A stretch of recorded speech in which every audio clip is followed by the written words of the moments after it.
This daily market commentary for Friday the 6th of September, the first Friday of the month, and the first Friday of the month means it is all about US non-farm payroll data. Forget Brexit, forget trade wars, it's back to some good old-fashioned macroeconomics and our monthly look at both the US and Canadian labour markets. But before that, we actually got a surprise move by the Chinese Central Bank as they cut the reserve requirement ratio. For those of you not familiar with that term, it basically is the amount of reserves they have to keep on their books, or the banks have to keep on their books, in so lowering that particular ratio. It's a stimulative move because obviously it frees up money for banks to lend to the economy. In the past, over the years, I've seen that happen before, and usually the biggest mover, at least in the major FX, is usually the Aussie dollar, which is often used as sort of a liquid proxy, if you like, for China. I've seen that move over 100 points very quickly on a similar move. This wasn't quite the case on Friday. We did break through the very well documented 68.32 level, but it was a bit of a grind higher.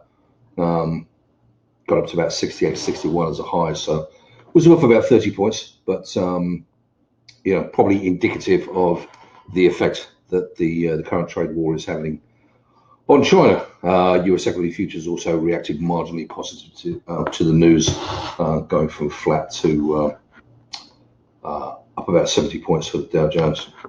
So all about the NFP and what will the data bring? Well, we ended up with a weaker number than the market was expecting.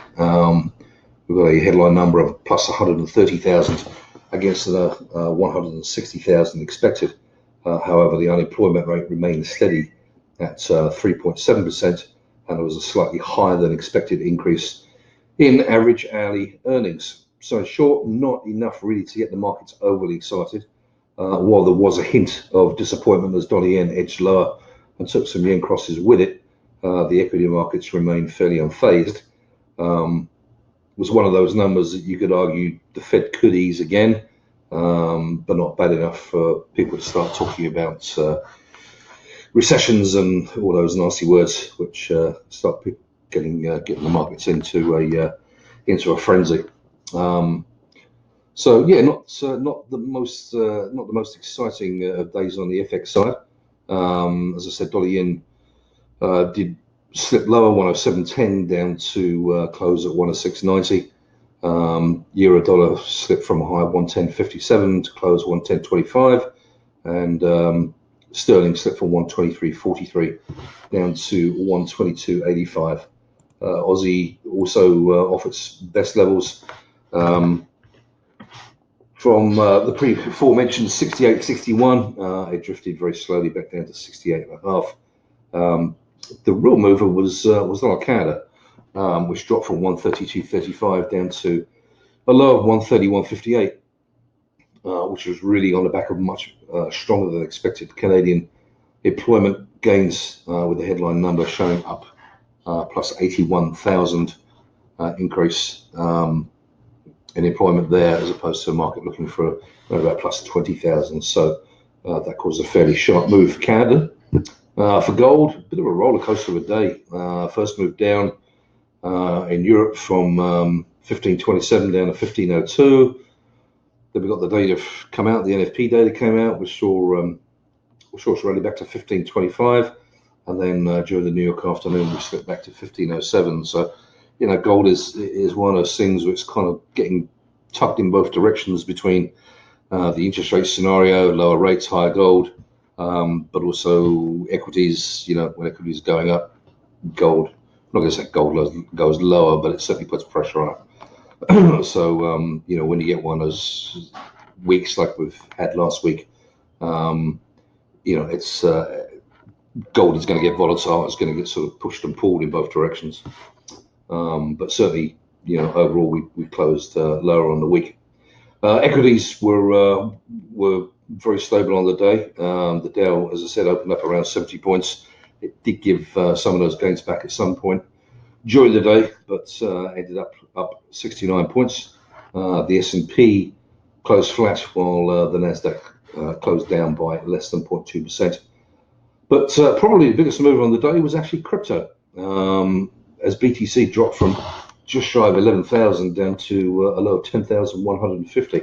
Absolutely nothing whatsoever to do with non-farm payroll data, but there were some comments from Fed Chairman Jerome Powell, who decided to throw a rather cold bucket of water on the late week crypto party. And I quote exactly what he said. He said, "We are following the whole question of digital currencies. It's not something we are actively considering. For us, it raises significant issues that we will want to see resolved." That was enough late in the week to see Bitcoin drop fairly sharply and take the rest of the crypto market with it.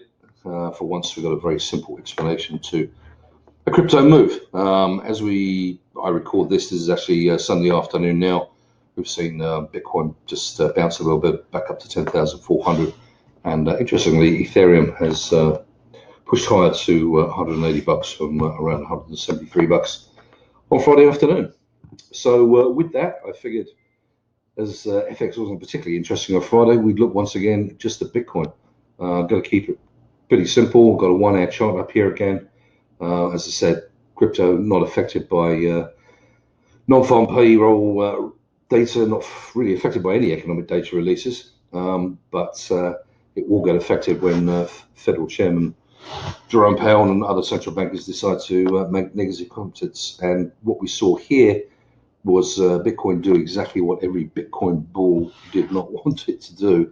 As you can see here, this line, which I did point out the other day, we have made a double top here around the 10,960 level.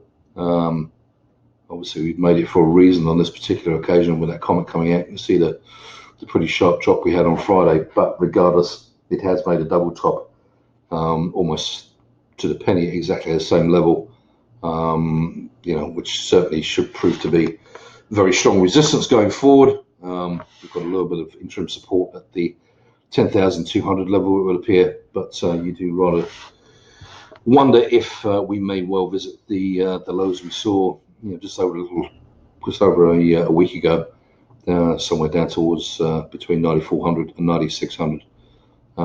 Definitely not a particularly bullish chart formation there for Bitcoin, but all will be revealed as the week gets going. So I hope you all had a good weekend, and I wish you all the best of luck for the coming week. Thanks so much. Cheers.